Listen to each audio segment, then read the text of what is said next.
ನಮಸ್ತೆ. ಬಲಿಷ್ಠ ಭೂಮಿ ಭಾರತದ ಮನೆಗಳಿಗೆ ವಾಸ್ತುಭವನ್ ವಾಸ್ತುವೇದ ವಿಜ್ಞಾನ ಯೂಟ್ಯೂಬ್ ಚಾನಲ್ಗೆ ಸುಸ್ವಾಗತ. ಇವತ್ತು ಅತ್ಯುತ್ತಮವಾದಂಥ ಒಂದು ಟಿಪ್ಸನ್ನು ಕೊಡ್ತೀನಿ.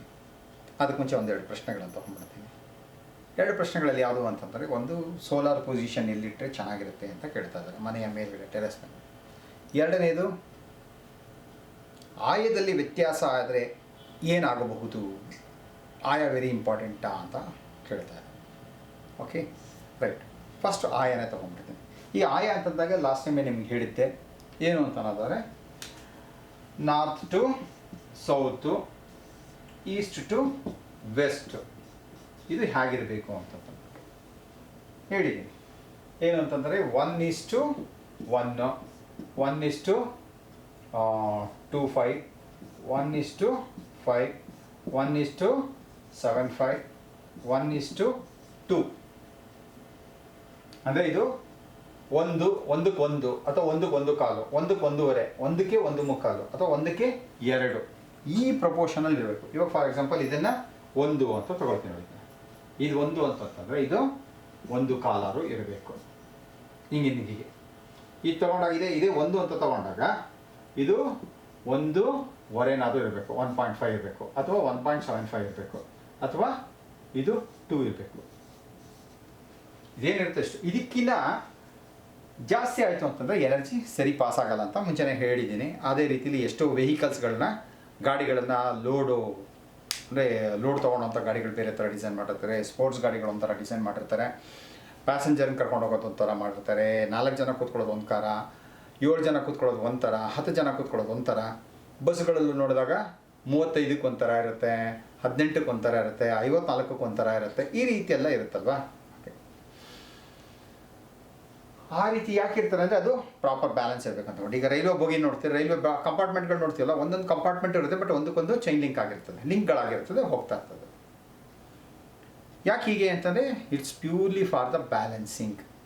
ಬಟ್ ಮನೆಯನ್ನು ಕಟ್ಕೊಂಡಾಗ ಹಿಂಗಾದಾಗ ಆಯದಲ್ಲಿ ಹೆಚ್ಚು ಕಮ್ಮಿ ಇತ್ತು ಅಂತಂದರೆ, ಇದರಲ್ಲಿ ಬರೋದ್ರಲ್ಲಿ ಹೆಚ್ಚು ಕಮ್ಮಿ ಇತ್ತು ಅಂತಂದರೆ, ಇವಾಗ ಜಾಸ್ತಿ ಆಗ್ಬಿಡ್ತು ಅಂತ ಅಂದ್ಕೊಳ್ಳಿ. ಇವಾಗ 1:2.5 ಅಂತ ತಗೊಳ್ತೀವಿ, 2.5 ಅಂತ ತಗೊಳ್ತೀವಿ. ಏನಾಗ್ಬಿಡುತ್ತೆ, ಇದು 30 ಅಡಿ ಇದ್ದರೆ ಇದು ಮ್ಯಾಕ್ಸಿಮಮ್ 60 ಅಡಿ ಇರಬೇಕು. ಇದೇನಾದ್ರು 70, 80, 90 ಆಗಿಬಿಟ್ರೆ ಇದಕ್ಕೇನಾಗ್ಬಿಡುತ್ತೆ, ಬ್ಯಾಲೆನ್ಸಿಂಗ್ ಸರಿ ಬರಲ್ಲ ಅಂತಂದರೆ. ಬ್ಯಾಲೆನ್ಸಿಂಗ್ ಸರಿ ಬರಲ್ಲ ಅಂತಂದರೆ ಈ ಬ್ರಹ್ಮಸ್ಥಾನದಲ್ಲಿ ಏನು ಎನರ್ಜಿ ಬರುತ್ತಲ್ಲ, ಈ ಎನರ್ಜಿ ಪ್ರಾಪರಾಗಿ ಟ್ರಾವೆಲ್ ಆಗಲ್ಲ, ಪ್ರಾಪರಾಗಿ ಎಲ್ಲ ಕಡೆಗೂ ಅದು ತನ್ನ ಶಕ್ತಿ ಚೈತನ್ಯವನ್ನು ಕೊಡೋಲ್ಲ ಅಂತ ಒಂದು ಇದೆ. ನಿಮಗೆಲ್ಲ ಗೊತ್ತು. ಲಾಸ್ಟ್ ಟೈಮ್ ಎಕ್ಸಾಂಪಲ್ ಹೇಳಿದ್ದೆ, ಒಬ್ಬ ಮನುಷ್ಯ ಅಂತಂದಾಗ ಅವನ ಎತ್ತರಕ್ಕೆ ತಕ್ಕನಂಗೆ ಗಾತ್ರ ಇರಬೇಕು, ಗಾತ್ರಕ್ಕೆ ತಕ್ಕನಂಗೆ ಎತ್ತರ ಇರಬೇಕು. ಇದ್ರಲ್ಲಿ ತುಂಬ ವ್ಯತ್ಯಾಸ ಆಗ್ಬಿಟ್ರೆ, ತುಂಬ ದಪ್ಪ ಆಗ್ಬಿಟ್ರು ಪಾಪ ಅವನಿಗೆ ನಡೆಯೋಕ್ಕಾಗಲ್ಲ, ಕೂತ್ಕೊಳ್ಳೋಕ್ಕಾಗಲ್ಲ, ಹೇಳೋಕ್ಕಾಗಲ್ಲ, ಮಲಗಿದ್ರೆ ಎದ್ದು ಕೂತ್ಕೊಳ್ಳೋದೇ ದೊಡ್ಡ ಕಷ್ಟ. ಅದೇ ಪ್ರಪೋರ್ಷನೇಟಾಗಿ ಬಾಡಿ ಕರೆಕ್ಟಾಗಿತ್ತು ಅಂತಂತಂದರೆ ಅವನಿಗೆ ಎಲ್ಲ ಚಟುವಟಿಕೆಗಳನ್ನ ಮಾಡೋಕ್ಕೆ ಚೆನ್ನಾಗಿರುತ್ತೆ, ಆರೋಗ್ಯನೂ ಚೆನ್ನಾಗಿರುತ್ತೆ. ಕೆಲವರು ಏನು ಮಾಡ್ತಾರೆ, ಸಣ್ಣ ಕೂದಕ್ಕಿರ್ತಾರೆ, ಏನು ಶಕ್ತಿ ಇರಲ್ಲ ಅವ್ರಿಗೆ, ಈ ಥರ ಆಗುತ್ತೆ. ಆ ಥರ ಆಗಬಾರ್ದು ಅನ್ನೋಂಥದ್ದು ಇದು. ಆದರೆ ವಾಸ್ತುವಲ್ಲಿ ಏನು ಹೇಳುತ್ತೆ ಅಂದರೆ, ವೆರಿ ಇಂಪಾರ್ಟೆಂಟ್ ಈಸ್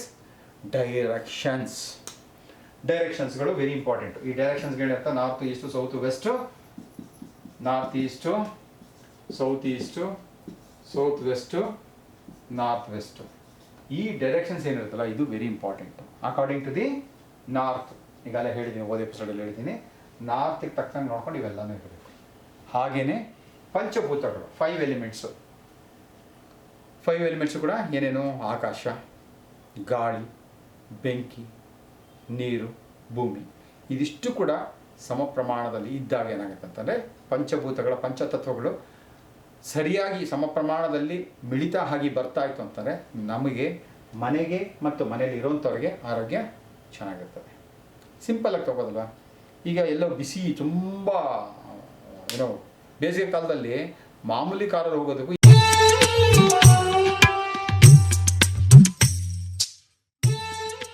AC ಕಾರಲ್ಲಿ ಹೋಗೋದಕ್ಕೂ ತುಂಬ ವ್ಯತ್ಯಾಸ ಆಗ್ತದೆ.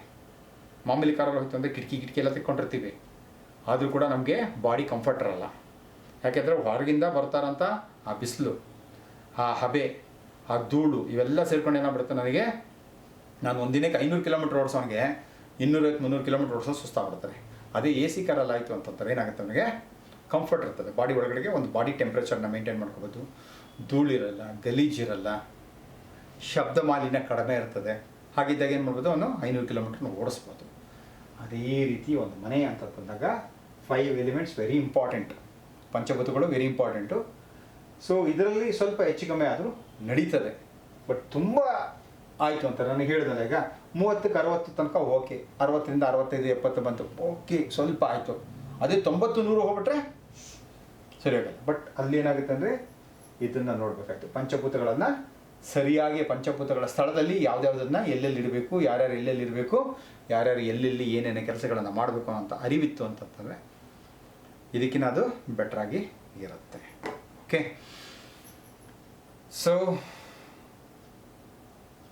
ಒಂದು ವೆರಿ ಇಂಪಾರ್ಟೆಂಟು ಏನು, ಮನೆಯಲ್ಲಿ ಶಕ್ತಿ ಚೈತನ್ಯ ಜಾಸ್ತಿ ಆಗೋದಕ್ಕೆ ಏನೇನು ಮಾಡ್ಬೋದು ನೋಡಿ. ನಮ್ಮ ಹಿರಿಯರಿದಾರಲ್ಲ, ಬಹಳ ಜ್ಞಾನಿಗಳು, ಬಹಳ ಜ್ಞಾನಿಗಳು, ಒಂಥರ ತ್ರಿಕಾಲ ಜ್ಞಾನಿಗಳು.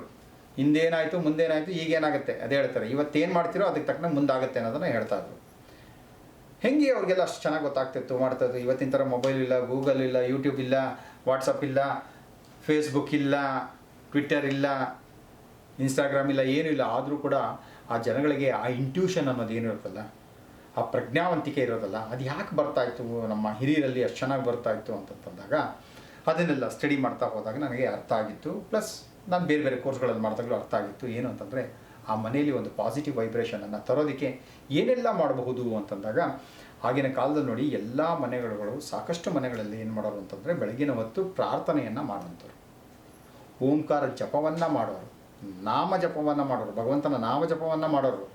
ಸಂಜೆ ಆದರೆ ಭಜನೆಗಳನ್ನು ಮಾಡೋರು. ಯಾಕಂದರೆ ನಾನು ಪಾರ್ಟಿಸಿಪೇಟ್ ಮಾಡಿದ್ದೀನಿ ಚಿಕ್ಕ ವಯಸ್ಸಲ್ಲಿದ್ದಾಗ. ನಮ್ಮ ಅಜ್ಜಿ ಮನೆಗೆ ಅಲ್ಲಿ ಇಲ್ಲಿ ಹೋದಾಗ ಪ್ರತಿದಿನ ಸಂಜೆ ಯಾವುದೋ ಒಂದು ಮನೆಯಲ್ಲಿ ಭಜನೆಗಳು ಮಾಡೋರು, ಎಲ್ಲ ಮಾಡೋರು. ಯಾಕೆ ಮಾಡೋರು ನಂಗೆ ಅವಾಗ ಗೊತ್ತಾಗ್ತಾ ಇರಲ್ಲ. ಸರಿ, ಜನ ಸೇರ್ತಾರೆ ಹೋಗ್ತಾರೆ, ನಾವು ಚಪ್ಪಾಳೆ ಹೊಡಿತಾ ಇದ್ವಿ, ಮಾಡ್ತಾ ಇದ್ದೆ, ಚಿಂಚಾ ಕೊಟ್ಟರೆ ಚಿಂಚಾ ಹೊಡಿತಾ ಇದ್ವಿ, ಇದೆಲ್ಲ ಮಾಡ್ಕೊಳ್ತಾ ಇದ್ವಿ. ನಮ್ಗೆ ಗೊತ್ತಿರ್ತಿರಲಿಲ್ಲ ಇವೆಲ್ಲ ಏನು ಅಂತಂದ್ಬಿಟ್ಟೆ, ಇದ್ರ ಹಿಂದೆ ಇರೋಂಥ ಸೈನ್ಸ್ ಏನು ಅಂತ ಗೊತ್ತಾಗ್ತಾ ಇರಲಿಲ್ಲ. ಬಟ್ ಇವಾಗ ನನಗೆ ಅದನ್ನು ಸ್ಟಡಿ ಮಾಡ್ತಾ ಹೋದಾಗ, ಅನಾಲಿಸಿಸ್ ಮಾಡ್ತಾ ಹೋದಾಗ ನನಗೆ ಅರ್ಥ ಆಗ್ತದೆ.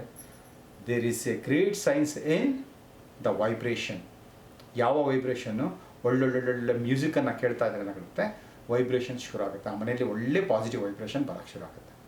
ಅದೆಂಥ ವೈಬ್ರೇಷನ್ನು, ಅದು ವಿಶೇಷವಾಗಿ ನಮ್ಮ ವೇದ ಮಂತ್ರಗಳು, ಭಜನೆಗಳು, ದೇವರ ನಾಮಗಳು, ಓಂಕಾರ, ಇವೆಲ್ಲವನ್ನು ನಾವು ಮನೆಯಲ್ಲಿ ಹಾಕೋದ್ರಿಂದ ಏನಾಗುತ್ತೆ, ವಿಷ್ಣು ಸಹಸ್ರನಾಮ ಆಗಿರ್ಬೋದು, ಲಲಿತಾ ಸಹಸ್ರನಾಮ ಆಗಿರ್ಬೋದು, ಆಂಜನೇಯನ ಹನುಮಾನ್ ಚಾಲೀಸ ಆಗಿರ್ಬೋದು, ಇವೆಲ್ಲವನ್ನು ಹಾಕ್ತಾ ಹೋದಾಗ ಏನಾಗುತ್ತೆ, ಆ ಮನೆಯಲ್ಲಿ ಒಂದು ಪಾಸಿಟಿವ್ ವೈಬ್ರೇಷನ್ ಶುರು ಆಗುತ್ತೆ. ಇದು ಸೈನ್ಸ್ ಪ್ರೂವ್ ಮಾಡಿದೆ. ಹಾಗಾಗಿ ಮನೆಯಲ್ಲಿ ಯಾರ ಮನೆಯೆಲ್ಲ ಒಂದು ಪಾಸಿಟಿವ್ ವೈಬ್ರೇಷನ್ ಬರಬೇಕು ಅಂತ ಅನಿಸಿದೆಯೋ ಅವ್ರನ್ನ ಹೇಳ್ತಾ ಇದ್ದಿಲ್ಲ. ನಮ್ಮ ಸನಾತನ ಧರ್ಮದಲ್ಲಿ ಬಂದಿರುವಂಥ ವಿಷ್ಣು ಸಹಸ್ರನಾಮ ಆಗಿರ್ಬೋದು, ಲಲಿತಾ ಸಹಸ್ರನಾಮ ಆಗಿರ್ಬೋದು, ಸೌಂದರ್ಯ ಲಹರಿ ಆಗಿರ್ಬೋದು, ಓಂಕಾರದ ಮ್ಯೂಸಿಕ್ ಆಗಿರ್ಬೋದು, ಅಥವಾ ದೇವರ ನಾಮಗಳನ್ನಾಗಿರ್ಬೋದು, ಅಥವಾ ಭಜನೆಗಳನ್ನಾಗ್ಬೋದು, ಇದನ್ನು ಮನೆಯಲ್ಲಿ ಎಷ್ಟೆಷ್ಟು ಹೆಚ್ಚೆಚ್ಚಾಗಿ ನೀವು ಇವತ್ತಿರುವಂಥ ಬೇಕಾದ ಸಿಸ್ಟಮ್ಗಳಿದೆಯಲ್ಲ ಅಂತ ಆ ಸಿಸ್ಟಮ್ಗಳಲ್ಲಿ ಹಾಕ್ಕೊಂಡು ಕೇಳ್ತಾ ಹೋಯಿತು ಅಂತಂದರೆ ಮನೇಲೂ ಕೂಡ ಪಾಸಿಟಿವ್ ಎನರ್ಜಿ ಬರುತ್ತೆ. ಪಾಸಿಟಿವ್ ಎನರ್ಜಿ ನಮ್ಮ ಮೇಲೂ ಕೂಡ ಪಾಸ್ ಆನ್ ಆಗುತ್ತೆ.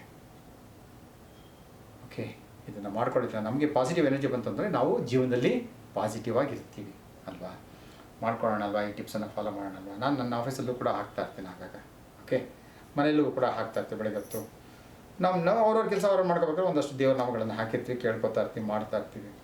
ತುಂಬ ಚೆನ್ನಾಗಿದೆ. ಆದರೆ ಹಿಂದೆ ಸೈನ್ಸ್, ತುಂಬ ದೊಡ್ಡ ಸೈನ್ಸ್ ಇದೆ, ಎಕ್ಸ್ಪ್ಲೈನ್ ಮಾಡೋದಕ್ಕೆ ನನಗೆ ಈ ಶಾರ್ಟ್ ವಿಡಿಯೋದಲ್ಲಿ ನಂಗೆ ಆಗಲ್ಲ ಅದು. ಓಕೆ, ಬಟ್ ಪಾಸಿಟಿವ್ ಬರುತ್ತೆ, ಮಾಡಿ. ಭಗವಂತ ಎಲ್ರಿಗೂ ಕೂಡ ಆಯುಷು, ಆರೋಗ್ಯ, ಉಲ್ಲಾಸ, ಉತ್ಸಾಹವನ್ನು ಯಥೇಚ್ಛವಾಗಿ ಅಷ್ಟೈಶ್ವರ್ಯಗಳ ಜೊತೆ ಕೊಡಲಿ ಅಂತ ಕೇಳ್ಕೊಳ್ತಾ ಇದ್ದೀನಿ. ದಯವಿಟ್ಟು ಸಬ್ಸ್ಕ್ರೈಬ್ ಮಾಡ್ಕೊಳ್ಳಿ, ಲೈಕ್ ಬಟನನ್ನು ಒತ್ತಿ, ಶೇರ್ ಮಾಡ್ಕೊಳ್ತಾ ಹೋಗಿ. ಒಳ್ಳೆಯ ವಿಚಾರಗಳನ್ನು ಶೇರ್ ಮಾಡ್ಕೊಳ್ಳೋಂಥವ್ರು ತುಂಬ ಕಡಿಮೆ. ಆ ಕಡಿಮೆ ನೀವು ಒಂದಷ್ಟು ಕಡಿಮೆ ಆಗಿಬಿಡಿ, ಹಂಚ್ಕೊಳ್ಳಿ. ಓಕೆ, ಒಳ್ಳೆಯದಾಗಿ. ನಮಸ್ತೆ, ಜೈ ಹಿಂದ್.